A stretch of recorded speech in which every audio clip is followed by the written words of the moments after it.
All right, I have a Bible review here. This is the King James Version Scofield Bible from the Bible House. It is the old Scofield Bible, but it's retypeset and it's got a fresh new look. So Chris over at the Bible House, I sent them an email, and they agreed to send me a review copy and review on my YouTube channel. So thank you to Chris. Now, I didn't record the unboxing because I wanted to give maybe a more in-depth review than I might otherwise. But I want to say that the Bible, it was wrapped very nice. Like, it was double wrapped. Like, I unwrapped it on this, then it was in this, and then the box was very much packed very well. And so you get the Bible out, and it's in this it's got this nice little thing on it. That's from my hand. So it's very nice. Okay, so let's talk about this Bible. This is the Scofield Bible. It's from a publisher in Illinois called the Bible House. On their website, it says the Bible House is a registered 501c3 nonprofit in the USA, and we are independently typesetting and publishing Bibles.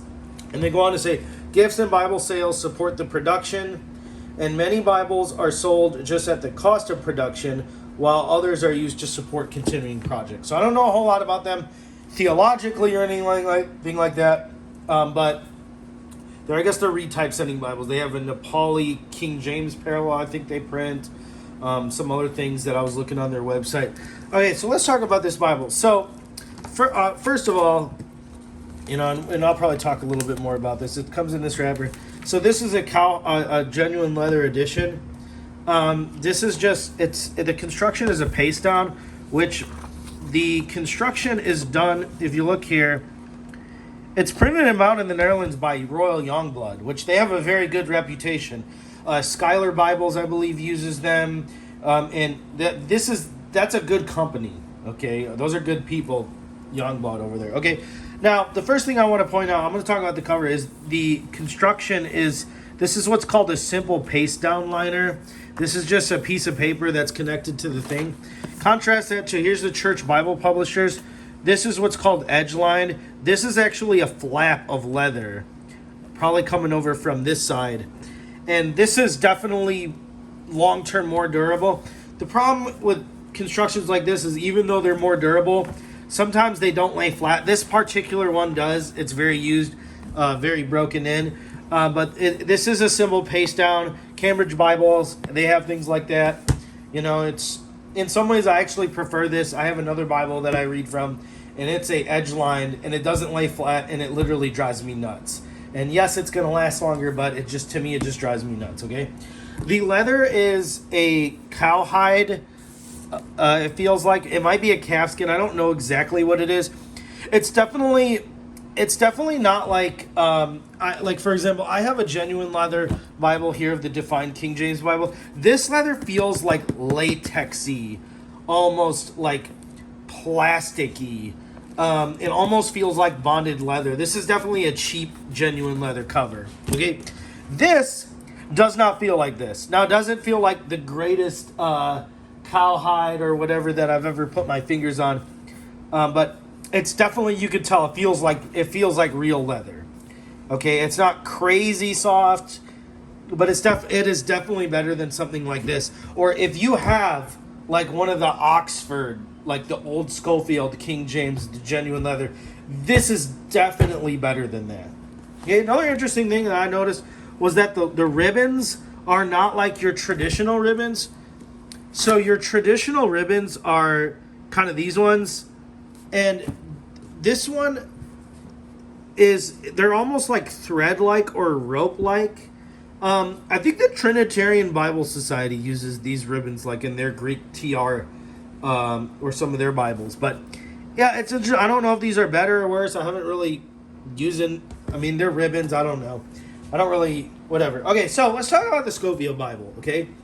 Scofield Bible was published in 1909, and then it was revised by Scofield, C.I. Scofield in 1917. And apparently, I did some study. The Scofield Bible was the first English Bible printed with commentary since the Geneva Bible back in 1560. C.I. Scofield was a congregational minister. He worked with D.L. Moody, And the Scofield Bible, it's very popular amongst my group of churches, which I'm an independent fundamental Baptist. A lot of people have carried the Scofield Bible. I'm going to link here to some resources that I found on the history of the Scofield Bible if you're interested in that. And I'm going to link you to where you can actually purchase this Bible if you want to. The text, it's the same King James Version text with the old Scofield notes. This is the old Scofield Bible. It's the old Scofield Bible. Now, there was a Bible called the Scofield 3. It's actually still out there. And they've actually changed some of the notes by C.I. Scofield. Some of the changes are actually better. Some of them, I don't know, debatable. But I do know I think there was a Scofield 1967 also that actually changed some of the words in the King James text. This does not do that. This is the King James Version text. So it's not like that one Scofield Bible where they changed some of the words in the actual text. They do say that they changed some of the grammar and some of the notes, but they didn't change the substance of the notes. Like, they changed some things like, instead of saying IE, or like they would say like for example, they changed some of these old abbreviations that we don't really use much anymore. They've actually just changed some of those. So the notes are updated like that. Okay, so here's the thing about the Scofield Bible. The Scofield Bible is a dispensational study Bible. It's from a hermeneutic which is called dispensationalism. And dispensationalism essentially means that there is a difference between Israel and the church. Covenant theologians see the church as fulfilling promises and prophecies that were made to Israel. In dispensationalism, we would see that we believe in that Jesus is going to come back and there's going to be a 1,000-year kingdom. And we believe that there are literal promises that are going to be fulfilled to Israel. And what, as opposed to covenant theology, is that the church is spiritually fulfilling those promises. So even in the Scofield Bible here, on point number 8 for let me read point number 10. It says the dispensations are distinguished, exhibiting the majestic progressive order of the divine dealings of God with humanity, the increasing purpose which runs through and links together the ages from the beginning of the life of man to the end in eternity. And then he quotes from Augustine. So basically what he's saying is there are dispensations in the Bible where God deals with mankind in different ways. God dealt with mankind in Israel in the Mosaic Law a certain way. He dealt with people before that time a little bit differently. And he deals with us today. That's why, like, for example, like, we don't believe that it's a sin for a Christian to eat pork, or a Christian doesn't have to follow the dietary laws of Israel, because that was for the Israelites under that certain time. You know, and after the flood, God told, for example, them that they could eat animals. And you know, there's different things, okay? I don't have time to get into it. But now, also, under point number 8 here in he's listing things that make his Bible, things that he thinks makes his Bible different and distinguishable.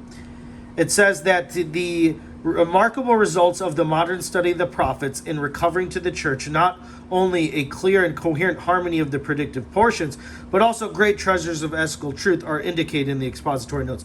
This portion of the Bible, the prophets, nearly 1/4 of the law, has been closed to the average reader by fanciful and allegorical schemes of interpretation. So basically what he's saying is that their notes try to look at the prophets more from literal fulfillment rather than allegorizing. And if you read like Calvinists and Reformers, you know, people like Gill in the 1600s, and you read like older commentaries like Matthew Henry, and while they have some good thoughts, whenever you come to prophecy, they tend to allegorize a lot of the promises, and they try to make like literal promises that God made to Israel about land and blessings and things, and they tend to spiritualize them. The Scofield Bible is credited as popularizing like the pre-trib rapture teaching. Now there are some things in here with any Bible. I don't throw out babies with bathwater. I think this is a good overall resource. There's a lot of helpful things I'm going to talk about here. But like there are some things, for example, in Genesis chapter 1, Scofield did believe and teach the gap theory. So Genesis chapter 1, under where it says where the earth was without form and void, It says that this indicates the earth had undergone a cataclysmic change as a result of divine judgment. The face of the earth bears the marks of the catastrophe. He connects it with the fall of angels. So Scofield believed between Genesis 1:1 and 1:2 there's a gap, and that there was the rebellion of Satan and his angels and things like that. I don't believe that, but I just thought you might want to know about it. Okay? Scofield was influenced by modern text criticism. So, for example, let me just show you in 1 John. 1 John chapter 5, verse 7. It is there, okay? For there are three that bear record in heaven, the Father, the Word, and the Holy Ghost, and these three are one. But then it says right here, it's generally agreed that verse 7 has no real authority and has been inserted. So, Scofield didn't believe necessarily that 1 John chapter 5 verse 7 was genuine. He doesn't really say his position on Mark. The longer ending of Mark, for example, he says this passage from verse 5 and that is not found in the two most ancient manuscripts, the Sinaitic and Vatican, and others have found it. But then he says it's quoted by Irenaeus and Hippolytus. So he doesn't really take a strong stance. Just he does have some notes where he might criticize like the TR readings that are in the King James Version, things like that, okay? Now, his cross-reference system was pretty interesting. It was based on topic. Let me read to you what he said. In his introduction, he said that in a lot of Bibles in his day, the cross-references were based on what he called accidents of the English words, meaning just because another verse happened to have the same English word, it was a cross-reference. And his cross-reference, he says, is based more on like topic. So maybe you could even view the margins kind of like Thompson chain, but not exactly. So maybe that might be a little bit interesting. He talks about in his introduction, excuse me, I bumped my camera here. Talks about in his introduction, under point number 3, helps have been provided and available for instant reference on every page where help is needed. For example, at every mention of a Hebrew month, weight, coin, or measure, the English equivalent is given in the margin. So that's interesting. So if you read like things like furlongs, he's going to give you an English equivalent, or firkins, or talents, and like for weights and measures. I don't know of any examples. I didn't prepare an example ahead of time, but there's going to be places where there's going to be weights and measures, and it's going to give you an English equivalent. Or if it gives you a Jewish month, it's going to tell you that. Okay, so that's pretty interesting. He does say that certain words are explained. Let me read here. Great words of Scripture as adoption, advocacy, assurance, atonement, church, conversion, eternal life, eternal punishment, yada, yada, yada, have been defined in simple, non-technical terms. Okay, so tries to define some of the more theological terms that you would see in the Bible. Okay, so the text is verse by verse. Well, before I did, let me show you. I want to show you what the old Scofield Bible looked like. Okay, so let me move this over. Let me show you. So obviously, you can see the ring. I didn't know how to get this ring. I don't know how to get rid of this ring. This is from my light. In fact, let me turn this light off here so that's not super distorted. Okay, this is the old Scofield Bible. This is the one that if you see somebody having a Scofield Bible, it's going to look like this. Okay, let me go to the book of Romans. Okay, now one thing to keep in mind, this is on an iPad, so you're seeing what the text would look like when it comes from a printer. There's no ghosting, as you'll see here. This is printed on paper, so there's ghosting. So this might look way better than this, but if they were both sitting here on the same kind of paper, you would see some differences. So you can just kind of see there are some differences. Like the font on the old Scofield is very bold, whereas the font on this is more sharp. Now let me show you another. Let's go to the next page of Romans, because I don't think that this page has some issues, which I'm going to talk about. Okay, so you can see the layout is a little bit different. Okay, and I'm going to point some of this out as we go, but I just wanted you to see a side-by-side comparison. In my opinion, I definitely prefer this layout of this Bible House one. Okay, but let's talk about some things here. Okay, so what are some of the... Well, number one, the font is different. This is what's called the lexicon font. It's more sharper. It's definitely... The old Scofield is definitely bolder. Okay, it's definitely bolder. Okay, so I want this to be good for you guys. Okay, so the cross references in the old Scofield are in a center column. Okay, these are in the outer margin. Okay, so as you can see, they're in the outer margin. Okay, let me just zoom in here a little bit more so you can see some stuff. Okay, I like that these are in the outer margin because it does something else. It turns this Bible basically into a wide margin Bible. Okay, you didn't have a ton of space like this on the sides to write notes in the old Scofield Bible. Now, there are some old Scofields that were printed with wide margins, but I really like this. The Ryrie Study Bible actually has a very, very similar layout to this, which I personally prefer 2 columns. I like my margins on the outside, or my references on the outside or the bottom.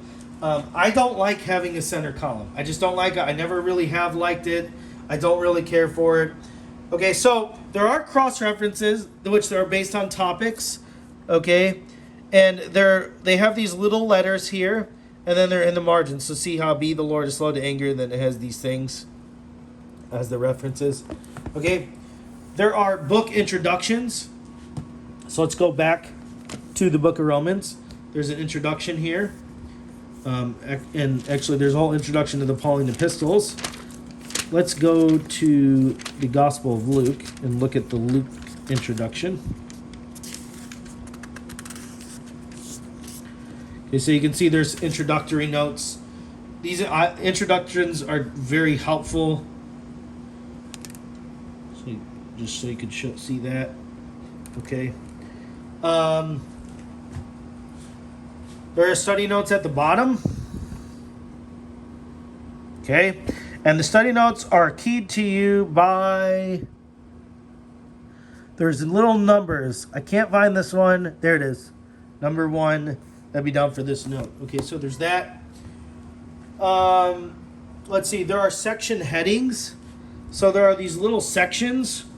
Like, see how it says introduction, birth of John the Baptist, foretold, the Annunciation, the Magnificat, and then let's go somewhere. Let's go to like one of the New Testament epistles. Christian suffering and conduct in light of full salvation. Part 1 continue. I'm just trying to show you some of this. The apostle greeting, the character Philemon, intercession for Onesimus. And so there are things like that. The sections do have some space in between each other. Like if you notice,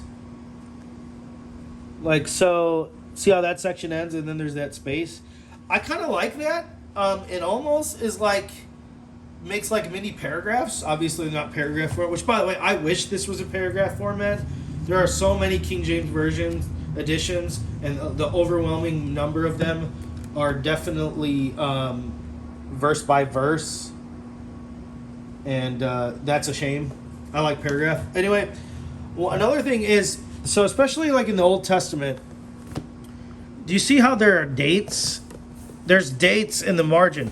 So what C.I. Scofield did was he kind of, I think these dates come from Ussher's chronology of the Bible, but it'll tell you the approximate date of when whatever the chapter is happening. Or in the New Testament, like with the New Testament, it'll be like when the book is, when the books, he thinks the books were written. That's really cool. And I have not seen many Bibles that have that, and I wish more of them did. Okay? The font is very crisp. It's a black letter text. I'm really glad that it's not, the words of Christ are not in red letters. I don't like red letter text of Jesus because it's interpretive, and I don't like seeing blocks of red letter text. Okay? So now we're going to get into the negatives. Mostly said positive things. And let me just say first and foremost, the worst thing about this Bible is hands down the paper quality. The paper is not opaque. Now, I will say it probably looks a little bit worse on camera than it actually does in paper. But just be honest with you, it still looks pretty bad. And unfortunately, there are a lot of editions that have issues like this. Like even, I mean, this is the Defined King James Bible. It's a little bit better than this.